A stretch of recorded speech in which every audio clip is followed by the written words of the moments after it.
तो दोस्तों एक बहुत ही बेहतरीन मूवी हमें देखने को मिली थी 2024 की स्टार्टिंग के अंदर जिसका नाम था रेबल मून। जी हाँ दोस्तों, उसी समय ये जब रिलीज़ हुई थी तो इसका दूसरा पार्ट भी एक तरह से तैयार हो चुका था, तो उसे भी बहुत जल्द रिलीज़ किया जाएगा और नेटफ्लिक्स ने भी इसकी रिलीजिंग एक तरह से उसी समय पर अनाउंसमेंट कर दी थी। दोस्तों रिलीजिंग डेट सबसे पहले मैं आपको बताता हूँ, इसकी जो रिलीजिंग डेट है 19 अप्रैल 2024 है। जी हाँ दोस्तों, ये आने वाली जो अप्रैल है इसी एक तरह से महीने के अंदर हमें ये देखने को मिलेगी। पिछली जो मूवी थी वो तकरीबन 400 एक तरह से मिलियन डॉलर्स के बजट में बनी बहुत ही भारी भरकम मूवी थी और नेटफ्लिक्स ने इसे सीधा खरीद लिया था। तो आप अंदाज़ा लगा सकते हो कि कितने, लगभग 600 एक तरह से मिलियंस में इसे मूवी को उन्होंने खरीदा था। बाकी अब दूसरा पार्ट आ रहा है तो उसके बारे में अब आगे मैं आपको जानकारी देता हूँ। रिबेल मून एक 2023 अमेरिकी महाकाव्य अंतरिक्ष ओपेरा फिल्म है जो जैक स्नाइडर द्वारा निर्देशित है। एक पटकथा उन्होंने कट जॉन्स्टेड और शे हैटन के साथ मिलकर लिखी है, जो स्नाइडर की कल्पना की गई कहानी पर आधारित है। 3, 4, 5, 6 इसके कलाकारों में सोफिया बोटेला, जिमोन होसो, एड स्क्रेन, मिचेल हुइसमैन, डूना बे, रे फिशर, चार्ली हन्नम और एंथनी हॉपकिंस शामिल हैं। फिल्म साम्राज्यवादी मदरवर्ल्ड द्वारा शासित एक काल्पनिक आकाशगंगा पर आधारित है, जिसकी सेना, इम्पीरियम, वेल्ड के चंद्रमा पर एक कृषक कॉलोनी को धमकी देती है। कोरा, एक पूर्व इम्पीरियम सैनिक, वेल्ड लौटने से पहले इम्पीरियम के खिलाफ खड़े होने के लिए आकाशगंगा के पार से योद्धाओं को भर्ती करने की खोज पर निकलता है। 15 दिसंबर 2023 को सीमित नाटकीय रिलीज के बाद रिबेल मून को नेटफ्लिक्स द्वारा 22 दिसंबर को रिलीज किया गया था। इसे आलोचकों से आमतौर पर नकारात्मक समीक्षा मिली। एक R-रेटेड विस्तारित कट 2024 के मध्य में रिलीज के लिए निर्धारित है। 7 और एक sequel, Rebel Moon part 2, the Scargiver, 19 अप्रैल 2024 को रिलीज के लिए निर्धारित है। 8-9-1011 कथानक। एटिकस नोबल, सैन्यवादी साम्राज्य का परपीड़क एडमिरल, मदरवर्ल्ड की ओर से वेल्ड के बैकवाटर चंद्रमा पर आता है, जो सदियों की विजय और युद्ध से प्रेरित एक अंतरतारकीय साम्राज्य है। वो बताते हैं कि उनके सैनिक भाई बहन देवरा और डेरियन ब्लडएक्स के नेतृत्व वाले विद्रोहियों के एक समूह की तलाश कर रहे हैं और गांव के अधिशेष अनाज को खरीदने की पेशकश करते हैं। गांव के नेता सिंद्री ने ये कहते हुए प्रस्ताव को अस्वीकार कर दिया कि उनके पास जीवित रहने के लिए मुश्किल से ही कुछ है। एक किसान, गुन्नार, सिंद्री के दावे का खंडन करता है। ये दर्शाता है कि गांव में कुछ अधिशेष हो सकता है। नोबल ने सिंद्री को मार डाला और गुन्नार को 10 सप्ताह में उनके लिए अनाज तैयार करने का आदेश दिया, जिससे गांव में जीवित रहने के लिए पर्याप्त अनाज नहीं बचेगा। नोबल फसल की निगरानी के लिए मुट्ठी भर सैनिकों और एक जिमी रोबोट को छोड़कर चला जाता है। एक सहकर्मी द्वारा परेशान किए जाने के बाद जिमी स्वतंत्र होने लगता है। एक ग्रामीण, कोरा, अन्य सैनिकों को एक अन्य ग्रामीण को बंधक बनाते हुए उसके साथ बलात्कार करने की तैयारी करते हुए पाता है और जिमी की मदद से उन्हें मार डालता है, जो सैनिकों से अलग हो गया है। कोरा ने ग्रामीणों को चेतावनी दी कि नोबल के लौटने पर वो गांव में नरसंहार करेगा अगर वे बचाव नहीं करेंगे। कोरा और गुन्नार गांव की रक्षा के लिए योद्धाओं की भर्ती के लिए प्रोविडेंस के बंदरगाह शहर के लिए प्रस्थान करते हैं, जिसमें टाइटस, एक बदनाम इम्पीरियम जनरल भी शामिल है। अपनी यात्रा के दौरान वो गुन्नार को बताती है कि उसने एक बार एक सैनिक के रूप में इम्पीरियम की सेवा की थी, जिसे एक इम्पीरियम कमांडर बालिसारियस ने गोद ले लिया था और उसका नाम बदलकर आर्थेलेस कर दिया था, जब उसने उसके परिवार को मार डाला था और उसके ग्रह की आबादी को खत्म कर दिया था। वह मदरवर्ल्ड राजकुमारी इस्सा की अंगरक्षक बन गई, जिससे उम्मीद की गई थी कि वह साम्राज्य की विजय को समाप्त करेगी। वह अपने राज्याभिषेक के दौरान इस्सा की रक्षा करने में असमर्थ थी, जब शाही परिवार की हत्या कर दी गई थी और बालिसारियस ने बाद में अपनी विजय को नवीनीकृत करने से पहले खुद को रीजेंट घोषित कर दिया था। प्रोविडेंस में पहुंचकर ये जोड़ा तस्कर और अपराधी काई से मिलता है, जो उन्हें टाइटस को भर्ती करने के लिए ले जाने के लिए सहमत होता है। रास्ते में काई उन्हें 2 अतिरिक्त योद्धाओं के पास ले जाता है, तारक, एक जानवर को काबू करने वाला, और नेमेसिस, एक प्रतिभाशाली तलवारबाज जो साइबरनेटिक्स द्वारा उन्नत है। समूह सुदूर चंद्रमा पर एक ग्लैडिएटर क्षेत्र में पहुंचता है और टाइटस को नशे में धुत पाता है।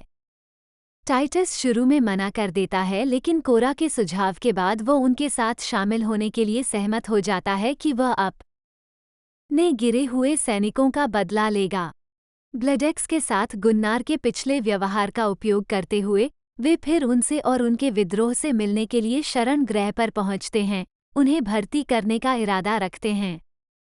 डेरियन गांव की रक्षा करने के लिए सहमत हो जाता है और अपने साथ मिलियस सहित मुट्ठी भर विद्रोहियों को अपने साथ लाता है, जबकि देवरा और बाकी विद्रोही शरण को छोड़ देते हैं।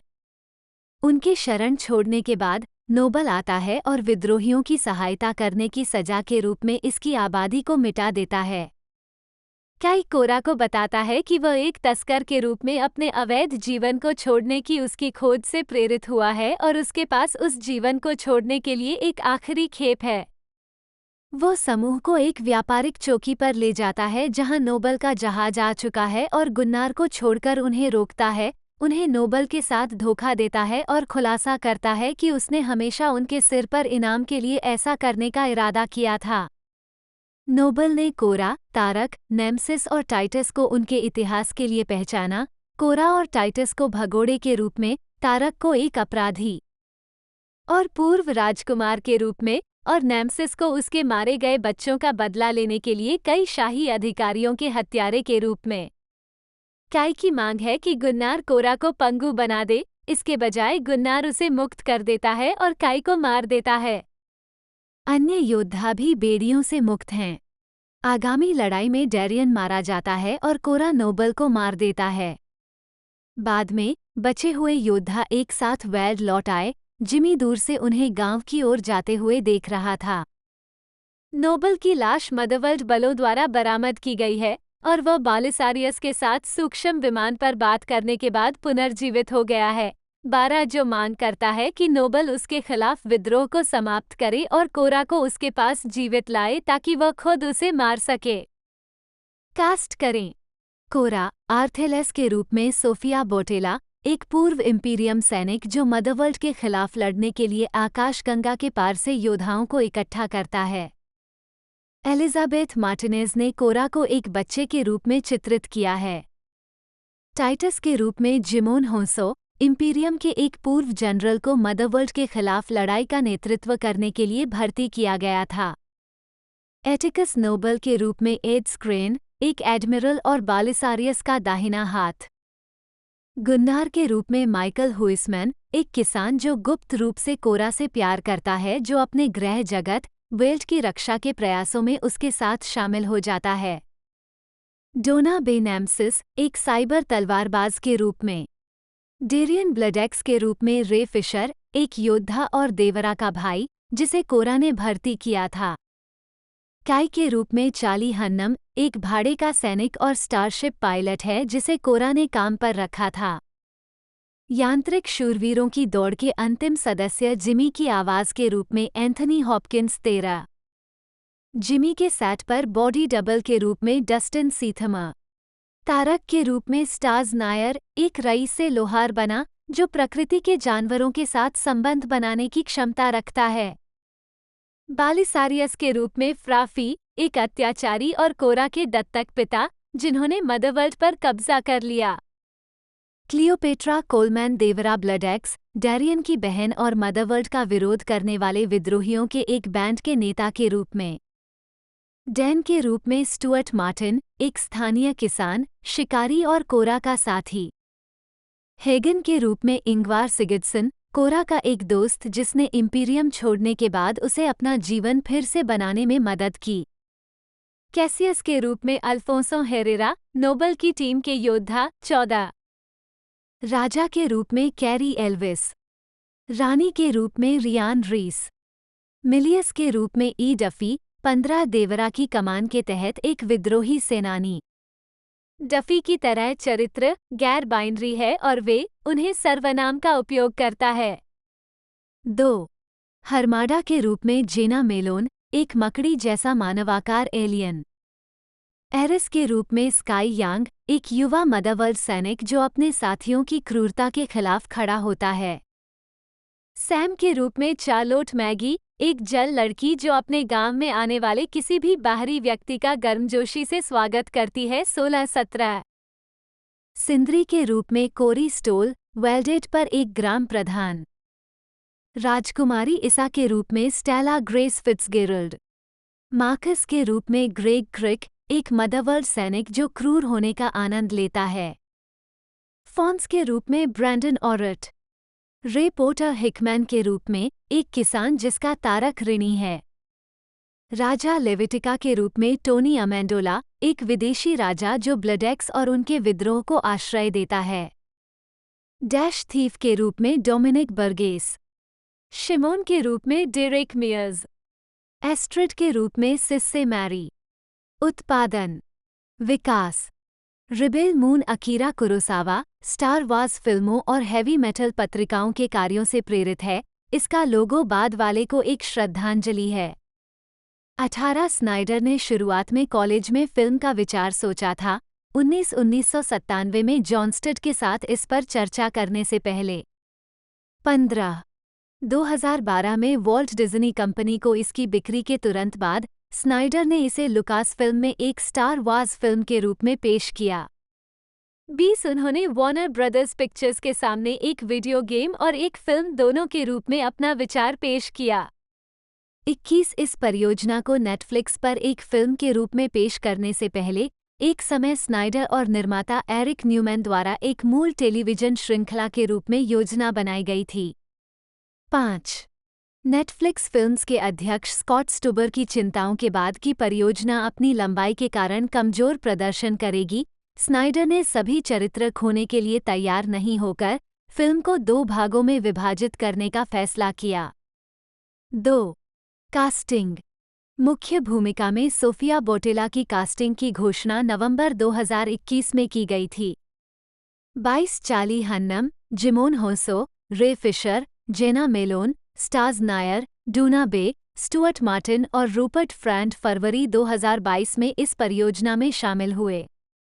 23-24 फिशर को पहली बार इस परियोजना के बारे में 2019 या 2020 के आसपास पता चला जब स्नाइडर ने इसे एक टीवी शो बनाने की योजना बनाई जिसमें व्हाइट बोर्ड दिखाए जा रहे थे, और जब स्नाइडर ने समझाया कि वे छोटी सी जगह की चीज के लिए काम कर रहे थे तब उन्होंने अपनी रुचि दिख पर 25 कैरी एल्विस, कोरी स्टोल, माइकल हुइसमैन और अल्फोंसो हेरेरा अप्रैल 2022 में कलाकारों में शामिल हुए। 26-16 मई 2022 को ये घोषणा की गई कि शेड्यूलिंग संघर्षों के कारण एड स्कैरिन ने फ्रैंड को फिल्म के मुख्य प्रतिद्वंद्वी के रूप में प्रतिस्थापित कर दिया है। क्लियोपेट्रा कोलमैन, फ्राफी और रियान रीस इस परियोजना में शामिल हो रहे हैं। 27-8 जून 2022 को ये घोषणा की गई कि एंथनी हॉपकिंस जिमी की आवाज के रूप में कलाकारों में शामिल हो गए हैं, जो एक असंभव रूप से संवेदनशील जेसी 1435 मशीनीकृत युद्ध रोबोट और मारे गए राजा के एक समय के रक्षक थे। 28 फिल्मांकन 19 अप्रैल 2022 को शुरू हुआ। 29 जिस दिन स्नाइडर ने सेट से पहली तस्वीरें ट्विटर पर साझा की। 30 स्नाइडर ने छायाकार के रूप में भी काम किया। 31 ये 2 दिसंबर तक चला। 32 जिसमें कैलिफोर्निया में 152 दिनों तक फिल्मांकन किया गया ताकि योग्य खर्च और कर प्रोत्साहन में $83 मिलियन जुटाए जा सकें। 33 Stuart Martin, Carey Elvis, Rhian Rees और रे पोर्टर ने अभिनय किया और दिन की शूटिंग की तैयारी के दौरान स्नाइडर को सुनने के लिए फिल्म की स्क्रिप्ट रिकॉर्ड की। 34वें फिल्म में क्रमशः Dan the king, the queen और हिकमैन के रूप में दिखाई देते हैं। 35 पोस्ट प्रोडक्शन 20 अगस्त 2023 को दोनों भागों के शीर्षक क्रमशः ए चाइल्ड ऑफ फायर और द स्कारगिवर बताए गए। 36 2 दिन बाद जैक स्नाइडर गेम्सकॉम की ओपनिंग नाइट में दोनों भागों का टीजर ट्रेलर प्रस्तुत करने के लिए उपस्थित हुए, जिसने शीर्षकों की पुष्टि की। 37-38 संगीत मुख्य लेख Rebel Moon, soundtrack score Tom Holkenberg द्वारा तैयार किया गया था, जिन्होंने पहले स्नाइडर द्वारा निर्देशित मैन ऑफ स्टील 2013 के लिए स्कोर में योगदान दिया था और जैक स्नाइडर के जस्टिस लीग को स्कोर करने के अलावा हंस जिमर के साथ बैटमैन बनाम सुपरमैन डॉन ऑफ जस्टिस 2016 में स्कोर किया था और आर्मी ऑफ द डेड दोनों 2021 और साथ ही स्नाइडर निर्मित 300 rise of an empire 2014। 39 release विद्रोही चंद्रमा के विज्ञापन के रूप में ल्यूबेल्स्की कैसल के ऊपर तैरते ग्रह। रेबेल मून ने 15 दिसंबर 2023 को 4 प्रमुख शहरों लॉस एंजल्स मिस्र theatre, New York city, Paris theatre, Toronto, TIFF लाइटबॉक्स और लंदन प्रिंस चार्ल्स सिनेमा में 70 मिलीमीटर फिल्म पर सीमित नाटकीय रिलीज की थी। 40 नेटफ्लिक्स द्वारा 22 दिसंबर को इसकी स्ट्रीमिंग शुरुआत से पहले 41 स्नाइडर ने अपने मूल PG-13 रेटेड कट के अलावा एक R रेटेड विस्तारित कट जारी करने की योजना की घोषणा की, जिसे 10 कागीवर से पहले रिलीज करने की तैयारी है। 4-2-9-1-0 स्वागत प्रदर्शन 22 दिसंबर को नेटफ्लिक्स पर प्रीमियर के बाद फिल्म को 3 दिनों में 23.9 मिलियन बार देखा गया, जिससे यह 18 से 24 दिसंबर तक सेवा पर #1 सबसे ज्यादा देखी जाने वाली अंग्रेजी भाषा की फिल्म बन गई। 43 यह नेटफ्लिक्स मूल के लिए 9वीं सबसे अच्छी शुरुआत बन गई। फिल्म 2023 में रिलीज हुई।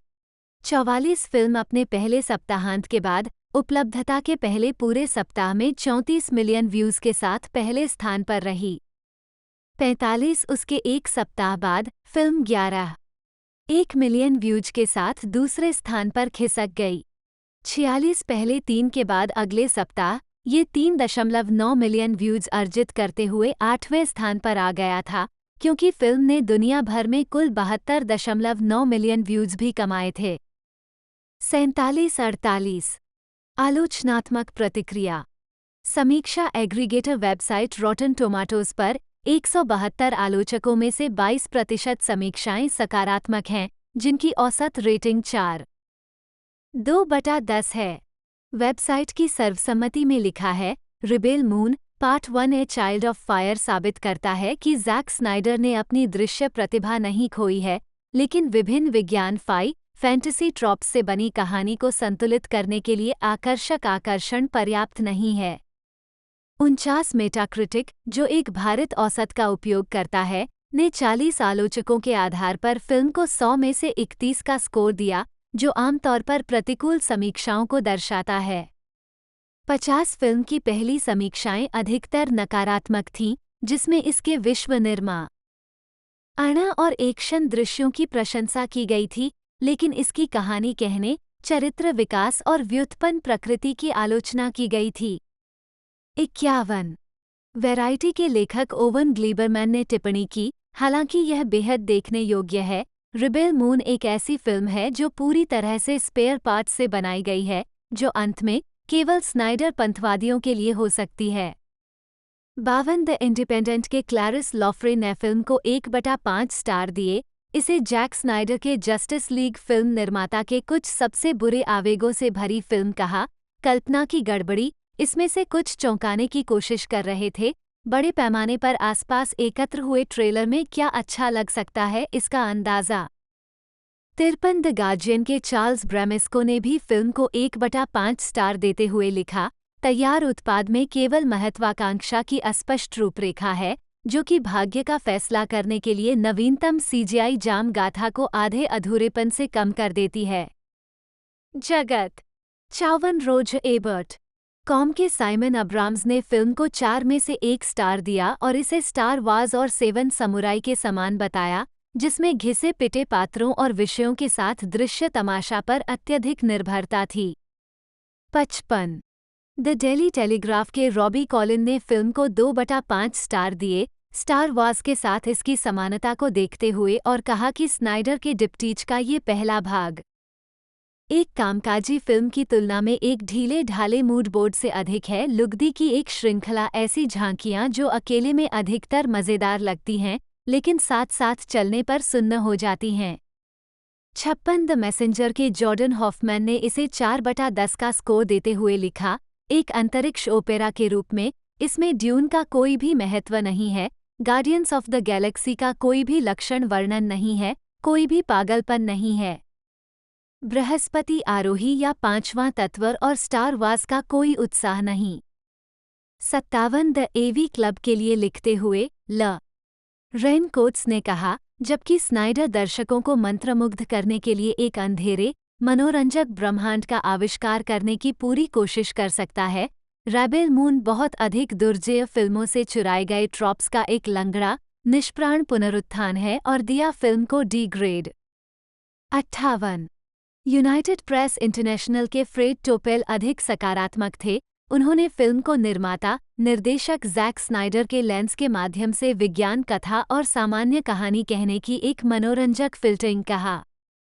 59 साउथ चाइना मॉर्निंग पोस्ट के डैनियल ईगन ने इसे 3.5/5 स्टार देते हुए लिखा, स्नाइडर इस परियोजना में एक सनसनीखेज विश्व निर्माण दृष्टि और एक सशक्त फिल्म निर्माण शैली लेकर आए हैं जो दर्शकों को समर्पण के लिए मजबूर कर सकती है। 60 द डिट्रॉइट न्यूज़ के एडम ग्राहम ने इसे बी ग्रेड देते हुए कहा, इसके श्रेय के लिए ये स्रोतों के एक ठोस स्लेट से उधार लिया गया है, और जबकि यह अत्यधिक व्युत्पन्न है, यह अत्यधिक देखने योग्य भी है। इसकी संदर्भात्मक प्रकृति इसे आगे बढ़ने में मदद करती है समीचीन गति से, और हालांकि ऐसा कभी नहीं लगता कि आप कुछ नया देख रहे हैं, कम से कम ऐसा महसूस होता है कि आप कुछ परिचित देख रहे हैं। 61 तो दोस्तों इस मूवी के बारे में मैंने आपको सारी कुछ जानकारी बता दी है। बाकी रिलीजिंग डेट में आपको बताऊँ तो 15 दिसंबर 2023 को इसे एक तरह कई जगह रिलीज़ किया गया था, और इसी के बाद ये हमें दिसंबर के एंड तक इंडिया के अंदर भी लॉन्च कर दी गई थी। और साथ ही साथ इस मूवी के एक तरह से जो परफॉर्मेंस के बारे में बात की जाए तो रेटिंग के बारे में पहले मैं आपको बताऊँ तो IMDb पर इसकी रेटिंग है 5.3 की, जो कि बहुत कम है इस मूवी के बजट के मुकाबले, VFX के मुकाबले, और रेड टोमेटोज पर इसकी रेटिंग महज तकरीबन 36% है, जो कि बहुत कम है।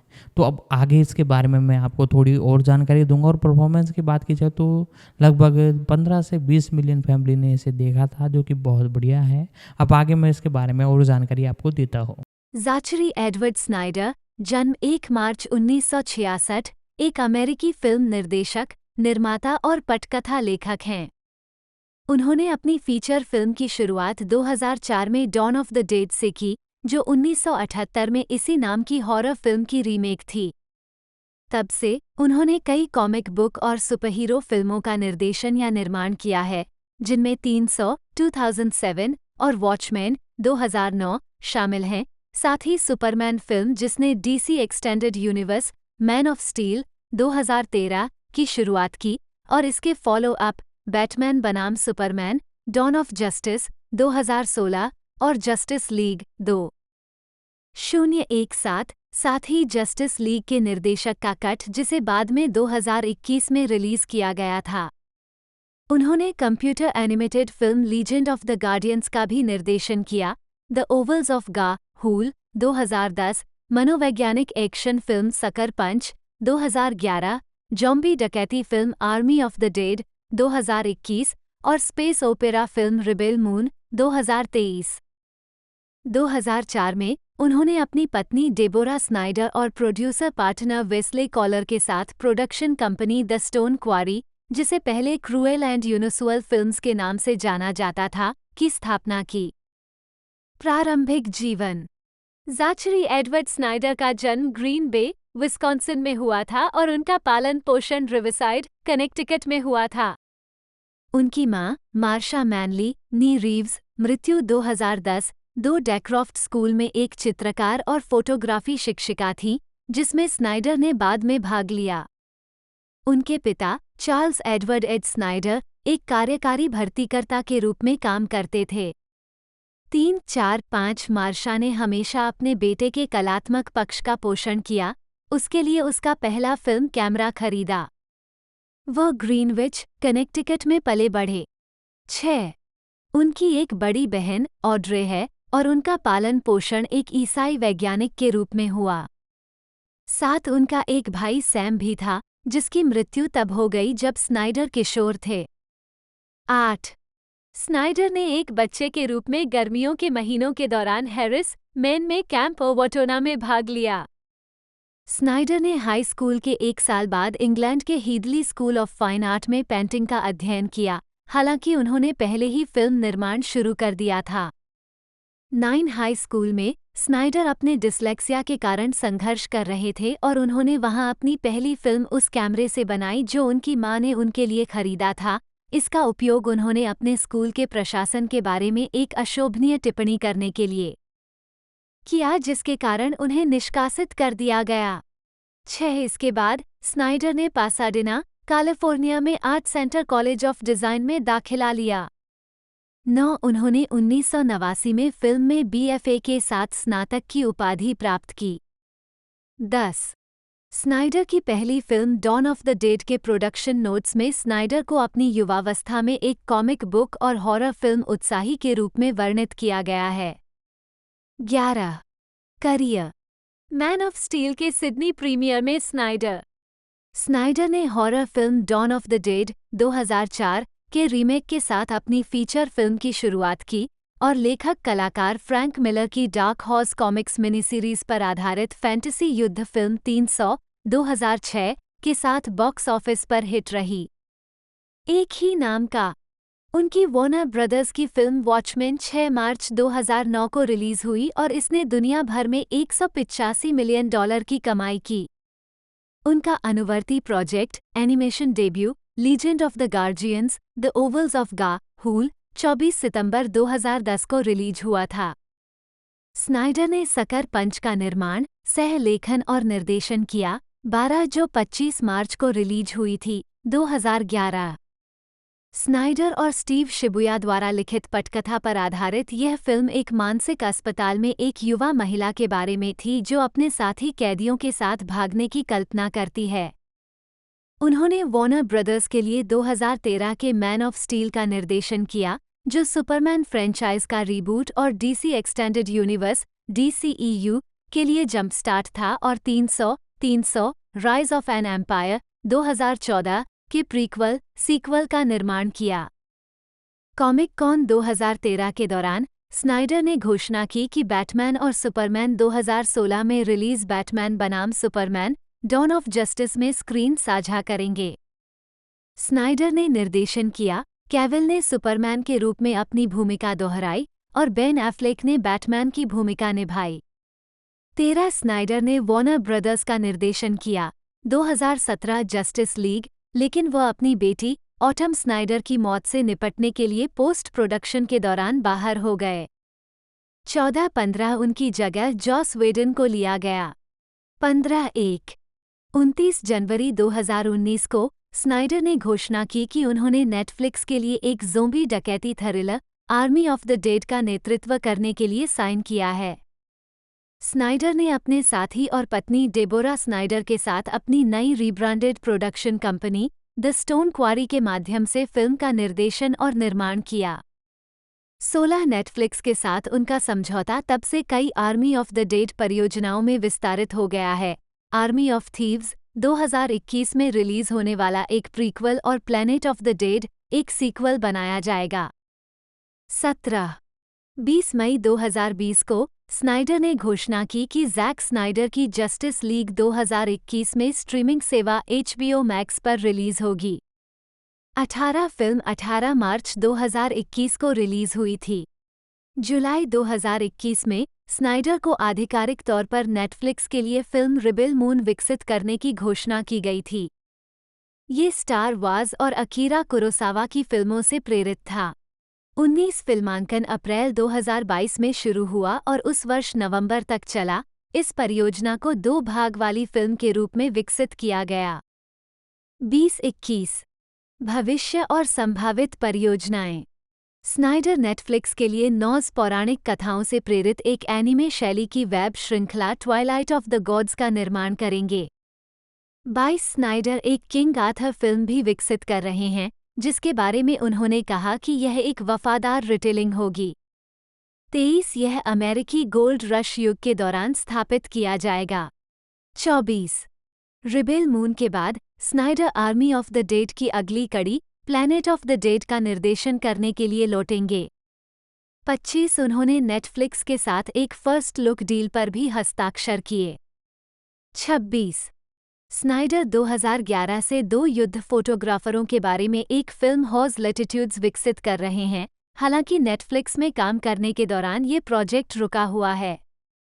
27 द हॉलीवुड रिपोर्टर के साथ नवंबर 2023 में एक साक्षात्कार में स्नाइडर ने कहा कि एक्वामैन और द लॉस्ट किंगडम के साथ DCEU निरंतरता के निष्कर्ष के आलोक में अब उन्हें सुपरहीरो कॉमिक बुक रूपांतरण से निपटने में कोई दिलचस्पी नहीं है। वो केवल DC यूनिवर्स के लिए लौटने पर विचार करेंगे यदि जेम्स गन ने उन्हें मिलर की the dark night returns comic book के एक वफादार रूपांतरण का निर्देशन करने के लिए वापस आमंत्रित किया।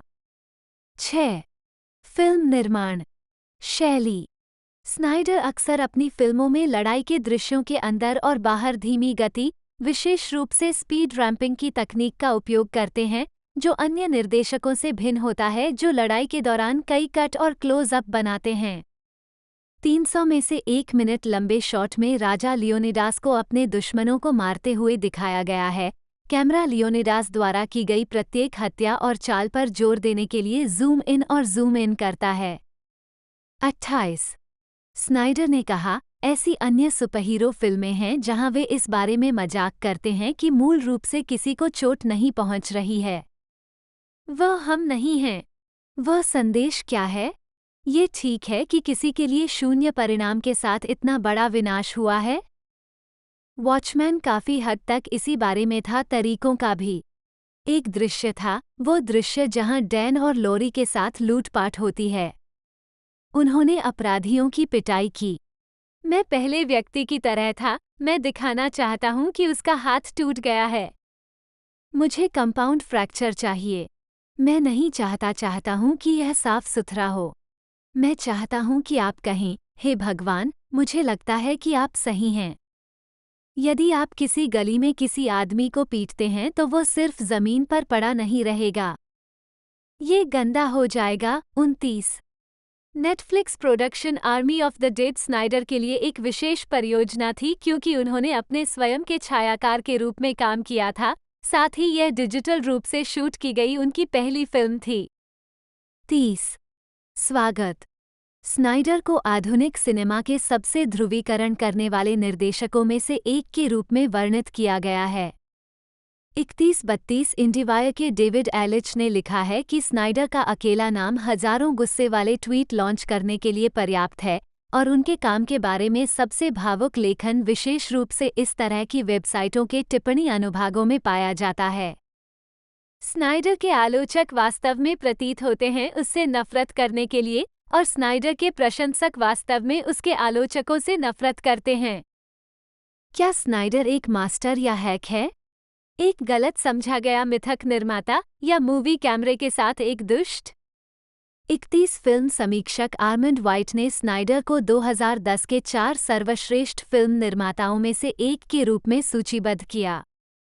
33 निर्देशक जेम्स कैमरून ने स्नाइडर की प्रशंसा करते हुए उन्हें ऐसे फिल्म निर्माताओं में से एक बताया जिन्होंने अपनी खुद की सिनेमाई भाषा बनाई। 34 व्यक्तिगत जीवन 2009 में स्नाइडर ने एक्सकैलिबर, मैड मैक्स 2, ए क्लॉकवर्क ऑरेंज, ब्लू वेलवेट और रोबोकॉप को अपनी 5 पसंदीदा फिल्मों के रूप में सूचीबद्ध किया। 35-36 परिवार स्नाइडर अपनी दूसरी पत्नी निर्माता डेबोरा जॉनसन के साथ कैलिफोर्निया के पासाडेना में रहते हैं। इस जोड़े की पहली मुलाकात 1996 में हुई, 2002 में डेटिंग शुरू हुई और 25 सितंबर 2004 को मैनहट्टन, न्यूयॉर्क के सेंट बार्थोलोम्यू एपिस्कोपल चर्च में शादी कर ली। 37-38 उनका पहले विवाह डेनिस वेबर से हुआ था। स्नाइडर के 8 बच्चे हैं, वेबर के साथ 2 जैविक बच्चे और 2 गोद ली हुई बेटियां, कर्स्टन एलन के साथ रिश्ते से 2 जैविक बेटे और जॉनसन के साथ 2 गोद लिए हुए बच्चे। 7 उनकी बेटी ऑटम की आत्महत्या ने स्नाइडर को अपने परिवार के साथ रहने के लिए मई 2017 में जस्टिस लीग पर पोस्ट प्रोडक्शन कार्य से हटने के लिए प्रेरित किया, जिसके परिणामस्वरूप जॉस वेडन ने उनकी जगह फिल्म पूरी की। 15-1 परोपकार अपनी बेटी की आत्महत्या के बाद स्नाइडर आत्महत्या की रोकथाम और मानसिक स्वास्थ्य जागरूकता की दिशा में परोपकारी गतिविधियों में शामिल हो गए। स्नाइडर कट से संबंधित कपड़े और माल बेचकर स्नाइडर ने सोशल मीडिया पर इस प्रयास को बढ़ावा दिया। मई 2021 में ये पता चला कि इस प्रयास ने American foundation for suicide prevention के लिए धर्मार्थ दान में $7,50,000 से अधिक जुटाए थे। 39 आत्महत्या की रोकथाम में मदद करने के एक अन्य प्रयास में स्नाइडर ने जैक स्नाइडर के जस्टिस लीग के एक दृश्य में "आप अकेले नहीं हैं" संदेश के साथ American foundation for suicide prevention के लिए एक बिलबोर्ड शामिल किया। फिल्म में उनकी दिवंगत बेटी को अन्य श्रद्धांजलियां भी शामिल हैं। 404142 स्नाइडर ने 2018 में ल्यूकेमिया और लिम्फोमा सोसाइटी के लिए 2 PSA का निर्देशन किया। 43 2021 में स्नाइडर ने भारत में कोविड-19 महामारी से लड़ने में मदद करने के लिए दिल्ली में 100 बिस्तरों वाली अस्थायी अस्पताल सुविधा बनाने के लिए वैश्विक बाल अधिकार संगठन सेव द चिल्ड्रन के साथ साझेदारी की। 44 राजनीतिक विचार। हालांकि उनकी फिल्मों की दक्षिणपंथी संदेश के रूप में आलोचना की गई है, 45 राजनीतिक रूप से स्नाइडर एक डेमोक्रेट हैं।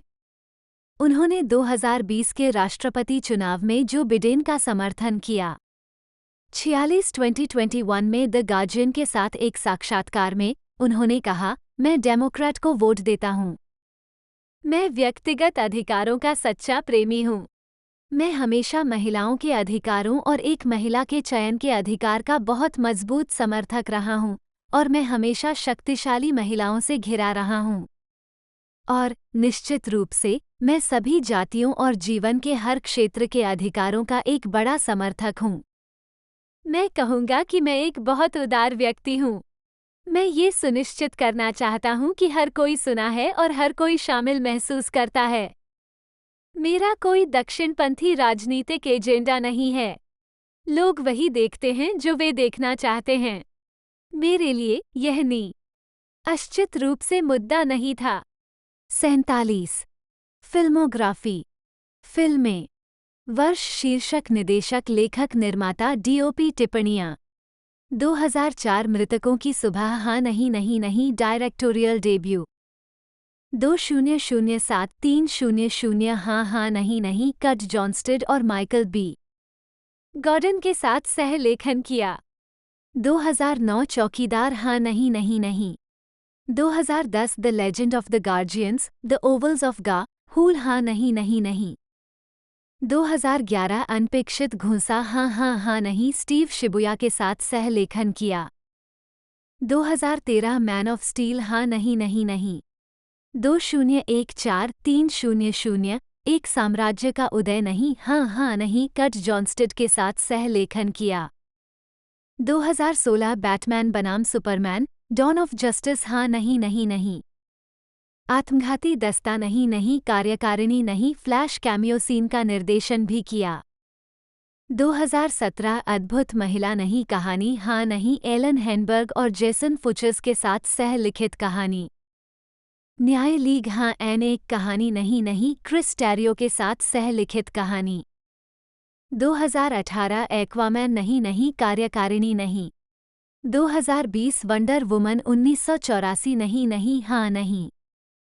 2021 जैक स्नाइडर की जस्टिस लीग एंड 2 हाँ कहानी नहीं नहीं, क्रिस टेरियो और विल बील के साथ सह लिखित कहानी। मृतकों की सेना, हाँ हाँ हाँ हाँ, शे हैटन और जॉबी हेरोल्ड के साथ सह लेखन किया। आत्मघाती दस्ता नहीं नहीं, कार्यकारिणी नहीं। चोरों की सेना नहीं कहानी, हाँ नहीं, शे हैटन के साथ सह लिखित कहानी। 2023 विद्रोही चंद्रमा, हाँ हाँ हाँ हाँ, 48 कट जॉन्स्टन और शे हैटन के साथ सह लेखन किया। 2024 विद्रोही चंद्रमा भाग 2 स्कागिवर, हाँ हाँ हाँ, कट जॉन्स्टन एक अमेरिकी पटकथा लेखक हैं। उन्होंने 300 सहित कई फिल्मों में काम किया है, जिसके लिए उन्हें माइकल गॉर्डन और जैक स्नाइडर के साथ सैटर्न पुरस्कार के लिए नामांकित किया गया था। उन्होंने एक्ट ऑफ वेलो, 300, राइज ऑफ एन एम्पायर और एटॉमिक ब्लॉन्ड के लिए पटकथाएं भी लिखीं और उन्हें एक्वामैन के लिए 2 प्रतिस्पर्धी पटकथाओं में से एक लिखने के लिए चुना गया। विल बील की स्क्रिप्ट को अंततः फिल्म के लिए चुना गया। जीवन और करियर। जॉनस्टेड विस्कॉन्सिन में एक पशु फार्म पर काम करते हुए बड़े हुए।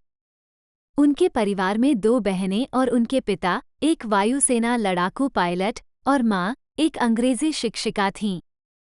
एक जॉनस्टेड ने 16 साल की उम्र में हाई स्कूल में स्नातक की उपाधि प्राप्त की और 1 वर्ष यात्रा में बिताया। उन्होंने फिल्म का अध्ययन करने के लिए 1986 में कैलिफोर्निया इंस्टीट्यूट ऑफ आर्ट्स में दाखिला लिया और 3 साल में कार्यक्रम पूरा किया। जॉनस्टेड ने अगले 4 वर्षों के लिए संगीत वीडियो और टेलीविजन फिल्मों पर काम करना शुरू किया।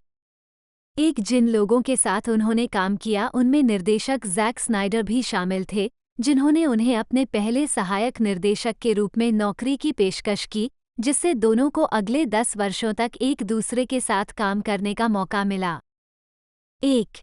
जॉनस्टेड ने बाद में स्क्रिप्ट पर काम किया और 1990 के दशक के मध्य में एक कम बजट की action film true vengeance release हुई।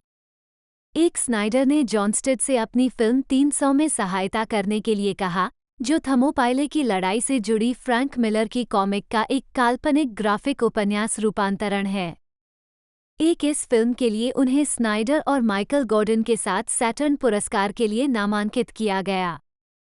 2011 में जॉनस्टेड वार्नर ब्रदर्स के लिए फिल्म द लास्ट फोटोग्राफ और 300 द बैटल ऑफ आर्टेमिसिया के सह लेखन के लिए स्नाइडर के साथ काम कर रहे थे। जॉनस्टेड ने स्नाइडर के साथ सहयोग के बाहर भी काम किया और उन्हें निर्माता बेसिल इवानिक और जैसन नेट्टर द्वारा काम पर रखा गया था। मैक्स एलन कोलिंस के उपन्यास ब्लैक हेड्स को अनुकूलित करने के लिए। उनकी अगली पटकथा एक्ट ऑफ वैलो और 300 राइज ऑफ एन एम्पायर थी। 2015 में वैराइटी ने जॉनस्टेड को एक लेखक के रूप में अपना नाम बनाने की शुरुआत के रूप में वर्णित किया, जो अपनी स्क्रिप्ट में बड़ी कार्रवाई करता है, साथ ही उन क्लासिक नायकों के साथ जिन्हें दर्शक पसंद करते हैं। एंटनी जॉनसन की द कोल्डेस्ट सिटी पर आधारित उनकी पटकथा की घोषणा उसी वर्ष की गई थी। 4 फिल्म का नाम एटॉमिक ब्लॉन्ड था और यह 28 जुलाई 2017 को रिलीज हुई। 5 जिन फिल्मों के लिए जॉनस्टेड को पटकथा लिखने का काम सौंपा गया है, उनमें वार्नर ब्रदर्स और डैन लिन के लिए द लॉस्ट लीजन और विल बील द्वारा एक्वामैन शामिल हैं, जहां एक और स्क्रिप्ट समवर्ती रूप से विकास में थी। 6 बील की स्क्रिप्ट को बाद में फिल्म के लिए इस्तेमाल किया गया। 7 फिल्मोग्राफी। वर्ष, शीर्षक, लेखक, कार्यकारी, निर्माता, संदर्भ। Djimon Gaston Hounsou, DRMNUNSU, JY मैन ओअनसू, 1 फ्रेंच, डिम अनसू, जन्म 24 अप्रैल 1964, 2 बेनिनीस में जन्मे अभिनेता हैं। उन्होंने अपने करियर की शुरुआत संगीत वीडियो से की और film without you I am nothing 1990 से अपनी शुरुआत की। इसके बाद उन्हें स्टीवन स्पीलबर्ग की फिल्म अमिस्ताद 1997 में सिंक्वे की भूमिका के लिए व्यापक पहचान मिली, जिसके लिए उन्हें गोल्डन ग्लोब नामांकन मिला। इन अमेरिका 2002 और ब्लड डायमंड 2006 में उनके प्रदर्शन के लिए होन्सो को सर्वश्रेष्ठ सहायक अभिनेता के अकादमी पुरस्कार के लिए नामांकित किया गया था। मार्वल सिनेमैटिक यूनिवर्स में उन्होंने guardians of the Galaxy 2014, captain Marvel 2019 और व्हाट इफ में कोराथ द पसूअर का किरदार निभाया है। 2021 डीसी एक्सटेंडेड यूनिवर्स में वह एक्वामैन 2018 में मछुआरे राजा के रूप में और शाज़म में जादूगर शाज़म के रूप में दिखाई देते हैं। 2019 ब्लैक एडम 2022 और शाज़म देवताओं का रोष 2023। उनकी अन्य उल्लेखनीय फिल्मों में Stargate 1994, Gladiator 2000, Constantine, The Island दोनों 2005, Special Forces 2011, How to train your dragon 2 2014, Furious 7 2015, The Legend of Tarzan शामिल हैं।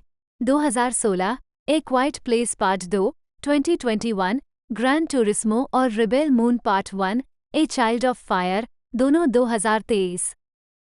हॉन्सो ने अपने निर्देशन की शुरुआत documentary film in search of Voodoo Roots to Heaven 2018 से की। प्रारंभिक जीवन। हाउंसो का जन्म कोटोनो, बेनिन में अल्बर्टाइन और पियरे हाउंसो के घर हुआ था।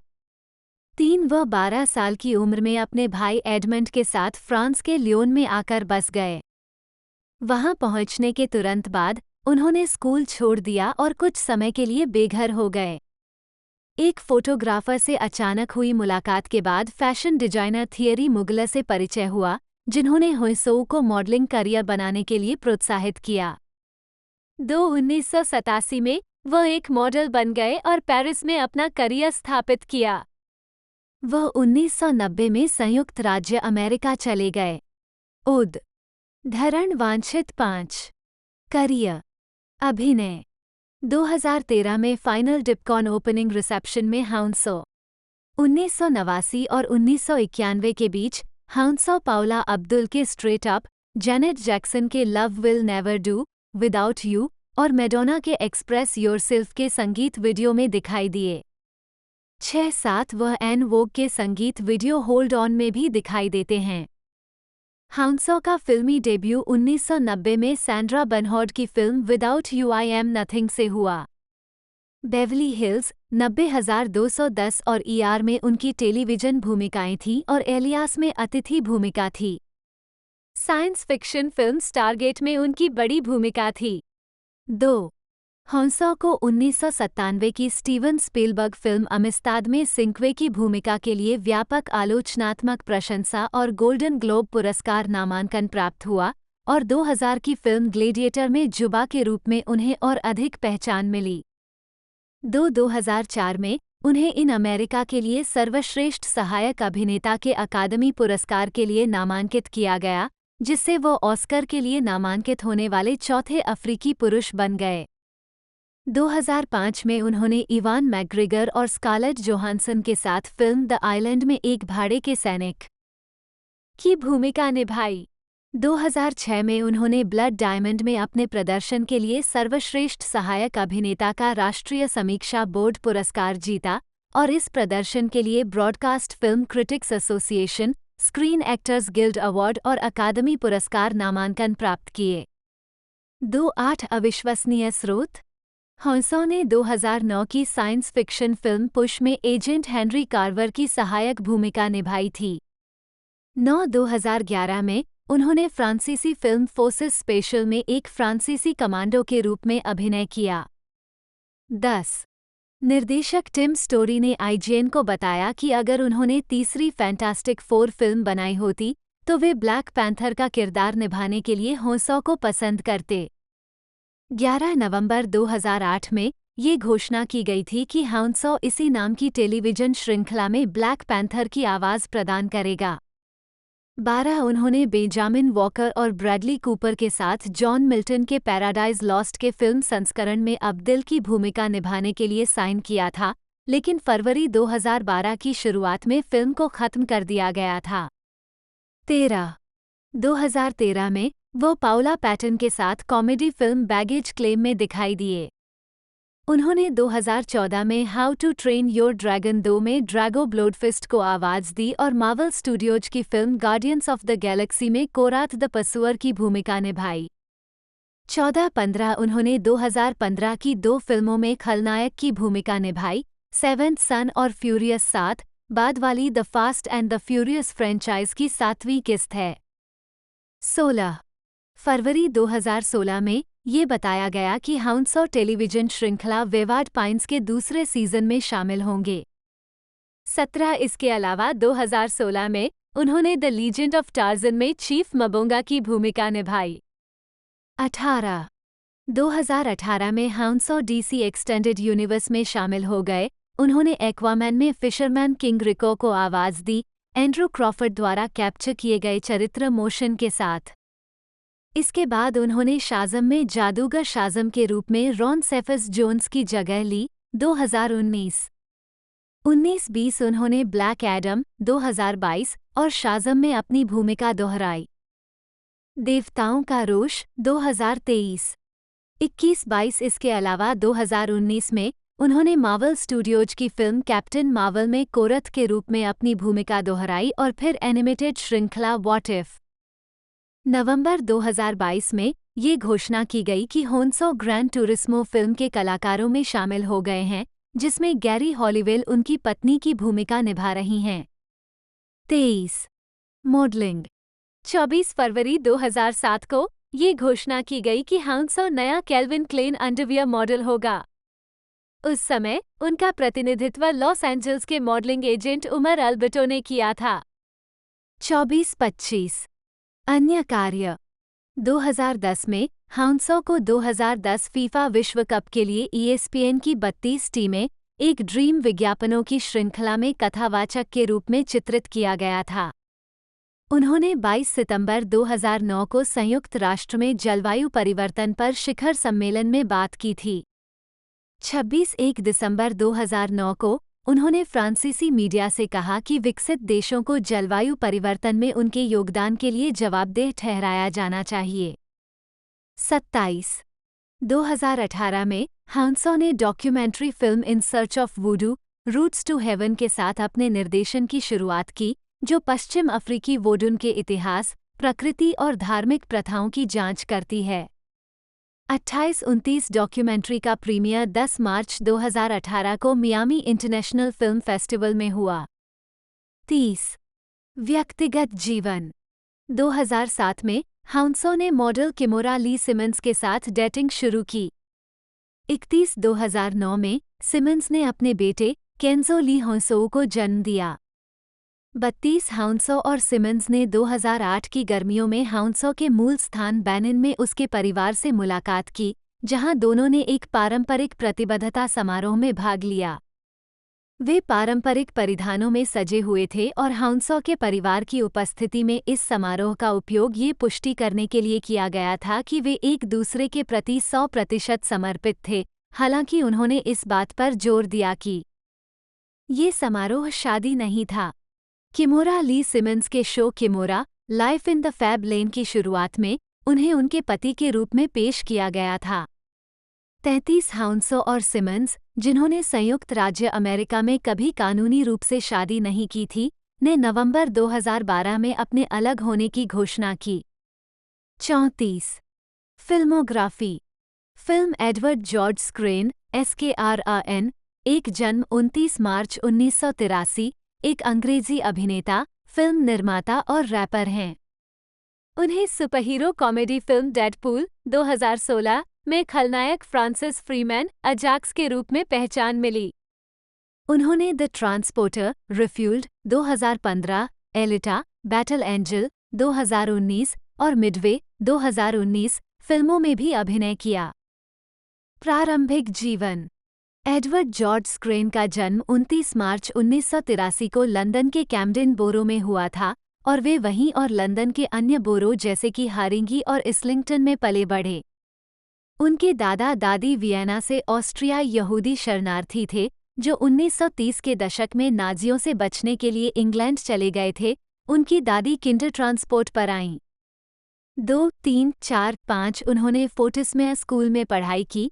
3 फिर ब्यामशॉ स्कूल ऑफ आर्ट से फाइन आर्ट पेंटिंग में BA के साथ स्नातक की उपाधि प्राप्त की। 6 करियर। संगीत। 2004 में स्क्रेन ने रिकॉर्ड लेबल डेंटेड रिकॉर्ड्स के तहत एक 3 ट्रैक EP जारी किया। 2007 में उन्होंने अपना पहला album the eat up release किया। उन्होंने foreign beggars, Asian dub foundation, plan B, डबलेज और डॉक ब्राउन सहित कई कलाकारों के साथ सहयोग किया है। उस वर्ष बाद में स्क्रेन ने समूह ए स्टेट ऑफ माइंड के साथ एक सहयोगी EP प्रीएम्प्टिव नॉस्टैल्जिया जारी किया। 2009 में स्क्रेन ने रैपर डॉक्टर सिंटेक्स के साथ मिलकर स्कैरिंटेक्स नाम से सहयोगी एल्बम सीन स्टीलर्स लाया। 7 अभिनय। स्क्रेन ने अपने अभिनय की शुरुआत प्लान B की लघु फिल्म मिशेल से की। 8 स्क्रेन को उनकी पहली मुख्य भूमिका प्लान B के इल मैनर्स में मिली। स्क्रेन ने टेलीविजन श्रृंखला गेम ऑफ थ्रोन्स के तीसरे सीजन में डारियो नाहरिस की भूमिका निभाई। हालांकि सीरीज के चौथे सीजन में उनकी जगह डच अभिनेता माइकल हुइसमैन ने ले ली। स्क्रीन का कहना है कि शो छोड़ना उनकी पसंद नहीं थी। 2014 में स्क्रीन को द ट्रांसपोर्टर रिफ्यूल्ड में जेसन स्टैथम की जगह मुख्य भूमिका में लिया गया था। हालांकि फिल्म की आलोचना की गई, लेकिन उनके अभिनय की प्रशंसा की गई। 101112132016 में स्क्रीन ने ब्लॉकबस्टर एक्शन फिल्म डेडपूल में मुख्य खलनायक अजाक्स की भूमिका निभाई। 14152017 में स्क्रीन ओशन विजडम के आई कॉन्टैक्ट संगीत वीडियो में बुरे आदमी की भूमिका निभाते हुए भी दिखाई दिए। 2018 में स्क्रीन ने नताली डॉमर और स्टैसी मार्टिन के साथ मनोवैज्ञानिक बदला थ्रिलर इन डार्कनेस में अभिनय किया। प्रमुख फोटोग्राफी 2016 की शुरुआत में शुरू हुई। 17 वह हेलबॉय रीबूट में बेन डेमियो 18 एक जापानी अमेरिकी चरित्र के रूप में अभिनय करने वाले थे। अपनी कास्टिंग पर विवाद के बाद स्क्रीन ने ट्विटर पर घोषणा की कि वह इस उम्मीद में भूमिका से हट रहे हैं कि उचित जातीयता के अभिनेता को कास्ट किया जाएगा। 192021 8 नवंबर 2019 को उन्होंने रोलैंड एमरिच की ब्लॉकबस्टर फिल्म मिडवे में अभिनय किया, जिसमें Mandy Moore, Patrick Wilson, Luke Evans, Aaron Eckhart, Nick Jonas, Dennis Quaid और वुडी हैरेल्सन सह कलाकार थे। 222324252627 2022 में स्क्रीन ने I used to be famous में विंस के रूप में अभिनय किया।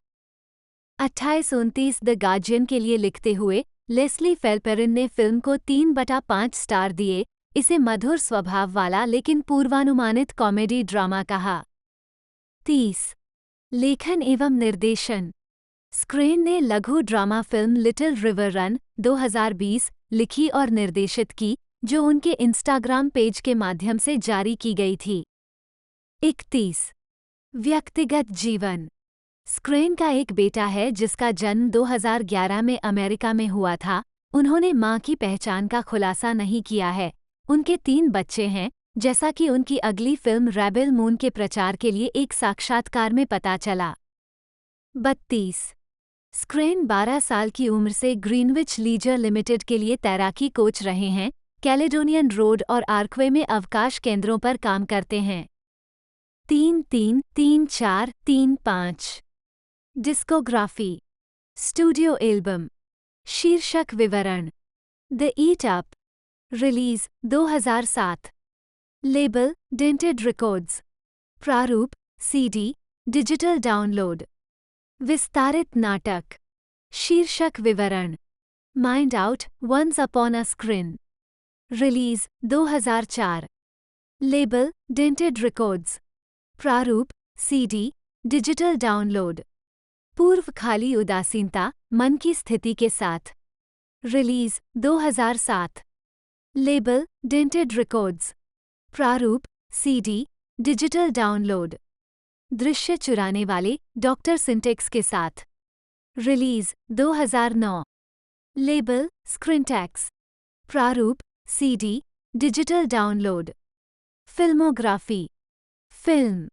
वर्ष शीर्षक भूमिका टिप्पणियां 2012 सुअर का बच्चा Jamie Ill Manners Edward Ed Richardson police दस्ते का सदस्य डेविड 2013 जर्द मछली विंसेंट लघु film 2014 Northmen a Viking saga ह्योर 2015 प्रतिशोध की तलवार ट्रेडेन Tiger House Callum Michael Huisman जन्म 18 जुलाई 1981 एक डच अभिनेता हैं जिन्होंने डच और अंग्रेजी दोनों भाषाओं की टीवी श्रृंखला और फिल्मों में अभिनय किया है। हुइसमैन ने अपने करियर की शुरुआत डच सोप ओपेरा गोएडे टिस्डन स्लैक्टे टिस्डन 1998 से की। बाद में वह डच फिल्म कोस्टा में दिखाई दिए। 2001 Full Moon Party 2002 Phileine Says Sorry 2003 Floris 2004 और ब्लैक बुक 2006 और डच टीवी श्रृंखला डी को असिस्टेंट 2007-10 और ब्लॉयड ववांटेन 2010 में। अपने अभिनय करियर के शुरुआती वर्षों के दौरान हुइसमैन फॉन्टेन नामक एक बैंड का भी हिस्सा थे। हुइसमैन को पहला अंतर्राष्ट्रीय अभिनय अनुभव 2006 में मिला, जब उन्होंने ब्रिटिश टीवी श्रृंखला डेलजियल और पास्को के एक एपिसोड में अतिथि भूमिका निभाई। इसके बाद वह द यंग विक्टोरिया 2009, ट्रैम 2010-13, Nashville 2012-14, World War Z 2013, Wild 2014, Orphan Black 2014-15, Game of Thrones 2014 में दिखाई दिए। 16, The Invitation 2015, The Age of Adaline 2015, The Haunting of Hill House 2018, The Guernsey Literary and पोर्ट्रेटो पील पाई सोसाइटी 2018 और The Flight Attendant 2020। 2022 में उन्होंने Black Ops military series Echo 3 में अभिनय किया। व्यक्तिगत जीवन। हुइसमैन का जन्म अम्स्टेलवीन में हुआ था। वह पूर्व पेशेवर फुटबॉल खिलाड़ी डस्टिन हुइसमैन के भाई हैं। हुइसमैन को टेबल टेनिस का शौक है, जिसे वह बचपन से खेलते आ रहे हैं। 3 उनका पालन पोषण यहूदी के रूप में हुआ। 4-5 हुइसमैन की शादी डच अभिनेत्री तारा एल्डर्स से हुई है। 6 और उनकी एक बेटी है जिसका जन्म 2007 में हुआ था। 7 ये जोड़ा पहले न्यू ऑर्लियंस, लुइजियाना, अमेरिका में रहता था। 6 और अब न्यूयॉर्क शहर में रहते हैं। 3 करियर। संगीत करियर। हुइसमैन डच बैंड फॉन्टेन में गायक और गिटार वादक थे, जिसे उन्होंने रोलैंड वैन डेर होफ्ट, गाइल स्टोइंडर, बास वैन गेल्डरे और डोनी ग्रिफ्योन के साथ मिलकर बनाया था। 8 बैंड ने एकल 1+1=2 2001, स्लैपेलूज 2002 और नीम मीमी 2003 जारी किया। 9 पहला एकल फिल्म कोस्टा के साउंडट्रैक पर था 2001 और दूसरा फुल मून पार्टी 2002 के साउंडट्रैक पर था। दोनों में हुइसमैन ने मुख्य भूमिका निभाई थी। बैंड ने फिल्म लव टू लव 2003 के साउंडट्रैक के लिए विले के अल्बर्टी के गीत टेल्किन्स वियर का एक संस्करण भी रिकॉर्ड किया। 10 2 सदस्यों के बैंड छोड़ने के बाद फॉन्टेन अलग हो गए और हुइसमैन ने अपने दम पर संगीत को आगे बढ़ाने का फैसला किया। 10 हुइसमैन ने एकल कलाकार के रूप में एकल डील वान मिज 2005 और गीफ जे ओवर 2006 और एल्बम लुचटीज वेरेहलिन 2005 जारी किया। 11 हुइसमैन ने अपने एकल करियर के बारे में साक्षात्कार में कहा, यह एक नई शुरुआत की तरह महसूस नहीं होता है, लेकिन ऐसा लगता है जैसे मैंने अभी शुरुआत की है। और यह व्यक्तिगत और नज़दीकी है। साथ ही एल्बम की ध्वनि भी। 10 अभिनय करियर। हुइसमैन ने अपने अभिनय करियर की शुरुआत डच टेलीविजन पर सबसे लंबे समय तक चलने वाले सोप ओपेरा गोएडे टिस्डेन, स्लेचेटे टिस्डेन में सहायक भूमिका के साथ की, जहां उन्होंने एक 14 वर्षीय मॉडल रोवर की भूमिका निभाई, जो अपने नियोक्ताओं पर बाल पोर्नोग्राफी में संलग्न होने का आरोप लगाता है। उसके बाद उन्हें टीवी के लिए बनी फिल्मों सूजी क्यू और यूटगेस्लॉटन में कास्ट किया गया। उन्होंने डच फिल्म कोस्टा में सहायक भूमिकाएं निभाईं और वोलेमान दोनों का निर्देशन जोहान निजनहुइस द्वारा किया गया था और इसका लक्ष्य किशोर आयु वर्ग के दर्शक थे। साथ ही डच पुलिस श्रृंखला स्पेंजिन में भी उनकी आवर्ती भूमिका थी। हुइसमैन 2003 में फिलीन सेज सॉरी फिल्म के साथ अग्रणी पुरुष क्षेत्र में चले गए, जो रोनाल्ड गिफट की इसी शीर्षक की पुस्तक का रूपांतरण था। उन्होंने डच टीवी श्रृंखला पर आधारित फिल्म फ्लोरिस में मध्ययुगीन शूरवीर फ्लोरिस के रूप में भी अभिनय किया। तो दोस्तों इसका दूसरा पार्ट भी बहुत जल्द हमें देखने को मिलने वाला है। तो दोस्तों यदि आपने इसका पहला पार्ट देख लिया तो आप एक तरह से उसके बारे में नीचे लिख सकते हो, और दूसरे पार्ट का इंतज़ार है तो वो भी आप लिख सकते हो। बाकी दोस्तों ये हमें एक तरह से नेटफ्लिक्स के प्लेटफॉर्म पर देखने को मिली थी, वहाँ पर जाकर आप इसे देख पाओगे। तो आज की इस वीडियो में इतना ही। यदि वीडियो अच्छी लगी हो तो लाइक कीजिएगा, ज़्यादा से ज़्यादा हो सके तो शेयर करने की कोशिश कीजिएगा। आज की इस वीडियो में इतना ही, मिलते हैं अगले वीडियो में।